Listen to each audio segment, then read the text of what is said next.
জি, রফিকুল ইসলাম বাবলু বীর মুক্তিযোদ্ধা ইন্ট্রোডিউস করলেন, চেনেন সবাইকে। আমার ভাই আছেন অ্যাডভোকেট হাসনাত কাইয়ুম, রাষ্ট্র সংস্কার আন্দোলনের সমন্বয়কারী। আমার ডাইনের সাথে আছেন শহীদুল্লাহ কায়সার, নাগরিক ঐক্যের সাধারণ সম্পাদক। বাঁয়ে ডক্টর আবু ইউসুফ সেলিম, ভাসানী অনুসারী পরিষদের সদস্য সচিব। প্রথমে আপনাদের সবাইকে সালাম। আলোচনাটা শুরু হয়েছে একেবারে নির্ধারিত সময় 3:30টায়, এবং শুরুতেই তারা এরকম করে বলেছেন যে আজকে আসলে সংস্কারের কোনো আলোচনা নয়, যদিও এইটা জাতীয় সমন্বয় কমিশন, যেটার প্রধান হচ্ছেন ডক্টর মোহাম্মদ ইউনূস, তিনি আহ্বান করেছেন, এবং এই সমন্বয় কমিশনের সদস্য আছেন ঐক্যমত্য কমিশন, তার সদস্য আছেন যে 6টা কমিশন গঠিত হয়েছে, যারা আজকে বসছিলেন সংস্কার কমিশন, তাদের আহ্বায়করা, তারা সবাই ওখানে ছিলেন। তারা বলছেন এটা অনেকটা একটা ইন্ট্রোডাকশনের মতো। আমরা যাত্রা আজকে শুরু করলাম, আমরা সংস্কার নিয়ে কথাবার্তা শুরু করলাম। আমাদের সমস্যা ছিল আমরা হার্ড কপিগুলো পাইনি, ফলে ওটার উপরে আমরা পড়াশোনা করে যাইনি, আমরা যে বলবো সেটা সম্ভব ছিল না। জানবার পরে তারা বললেন সাধারণ পরিচয়ের সাথে সাথে ভূমিকার মতো কথা বলেন আপনারা। এই ভূমিকার কথা বলতে গিয়ে অনেকগুলো কথাই বলা হয়েছে যেগুলো সংস্কারের জন্য দরকার।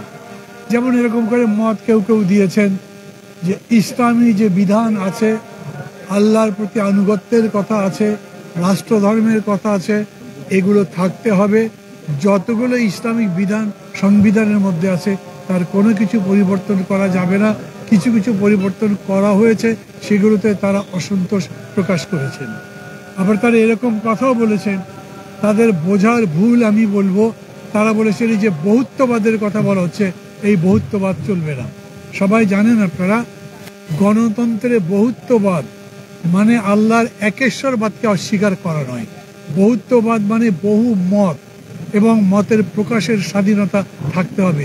অতএব আমরাও আমাদের পক্ষ থেকে বলেছি যে গণতন্ত্র যাতে বহুত্ববাদের বহু মতের প্রকাশ, তার স্বাধীনতা থাকতে হবে, এবং এটাকে কোনো সেক্টরিয়াল কোনো কনস্টিটিউশন করা যাবে না।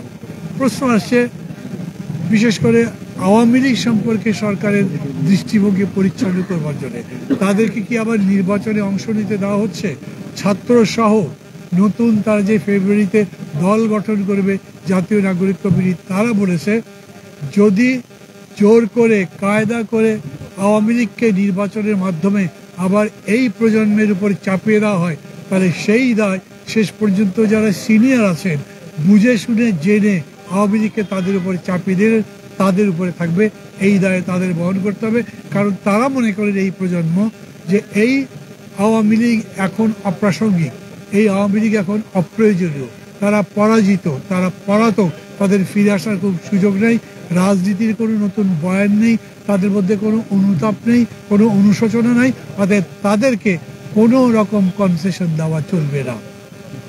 এই রকম করে সামগ্রিক রাজনীতির প্রশ্নে একটা সংস্কার কেন প্রয়োজন, এটার ইন্ট্রোডাকশন দিতে গিয়ে ডক্টর মোহাম্মদ ইউনূস বলেছেন সংস্কারের আমাদের কাছে কোনো বিকল্প নাই।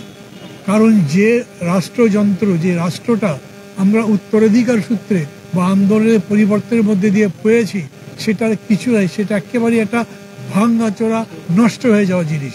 এইটাকে যদি নতুন করে তৈরি করা না যায় তাহলে এই রাষ্ট্র টিকবে না, গণতন্ত্র টিকবে না, দেশ টিকবে না, দেশের অর্থনীতি টিকবে না। এই কারণে এইটা আমাদের করতে হবে, আমাদের দায়িত্ব, এখান থেকে পিছিয়ে যাবার উপায় নেই। এবং এটা আমরা যে করছি এরকম নয়, আপনারা যারা রাজনীতির নেতারা আছেন, যারা জনগণের প্রতিনিধিত্ব করেন, যারা জনগণের সঙ্গে দেশ নিয়ে কাজ করেন, তাদেরকে সাথে নিয়ে করতে হবে। আমরা একটা টিম করেছি, যেই টিমের পক্ষ থেকে কি কি করলে রাষ্ট্রটা একটা টেকসই গণতন্ত্র নির্মাণ করতে পারে, সেই জায়গায় দাঁড়াতে পারে, তার প্রস্তাবনাগুলো আপনাদের কাছে দিচ্ছি। আপনারা এর উপরে আপনাদের মতামত বলবেন, সেই মতামতের ভিত্তিতে আমাদের নিজেদের মধ্যে কথা হবে। উনি বলেছেন, হ্যাঁ বলছি আমি, উনি বলেছেন আমরা একটা ওয়েবসাইট করব, সেই ওয়েবসাইটে আমাদের সব কথা থাকবে। আপনারা যেগুলো ঠিক মনে করছেন সেগুলো ঠিক মার্ক দেবেন, যেটা ঠিক মনে করছেন না সেটা ভুল বলবেন, নতুন কোনো প্রস্তাব থাকলে সেটা বলবেন। দুর্নীতি সহ নির্বাচন ব্যবস্থা, কনস্টিটিউশন, যে 6টা কমিশন আমাদের সাথে বসেছিল সবগুলো ব্যাপারে যে প্রস্তাবনা দেবেন, মানুষের মধ্যেও সেটা চর্চা হবে। তারই ভিত্তিতে সবচাইতে লাগসই যুগসই যেটা সত্যি সত্যি গণতন্ত্রকে টেকসই করবে সেই রকম প্রস্তাবগুলো নিয়েই আমরা আগামী নির্বাচনে যাব। নির্বাচনের তারিখ নিয়ে, লিমিটেশন নিয়ে কোনো কথাবার্তা হয়নি। অনেকেই বলেছেন যে প্রধান উপদেষ্টা বলেছেন ডিসেম্বরের মধ্যে এটা হতে পারে, উনি এটার উপরে কোনো কমেন্ট করেন নাই। কিন্তু সাধারণভাবে প্রায় সবাই বলেছেন তারা যত তাড়াতাড়ি পারে নির্বাচন করতে চান, এবং এই নির্বাচন যাতে একটা ভালো নির্বাচন হয় সেই জন্যে এই সংস্কার করবেন। এই দুটোর মধ্যে কোনো দ্বন্দ্ব নেই যে সংস্কার আর নির্বাচন মুখোমুখি কখনোই দাঁড়াচ্ছে না, দুটো পাশাপাশি চলছে। এবং যখনই মনে করছি আমরা, মানুষ মনে করছে যে এই রকম পরিস্থিতিতে নির্বাচন করলে সেই নির্বাচন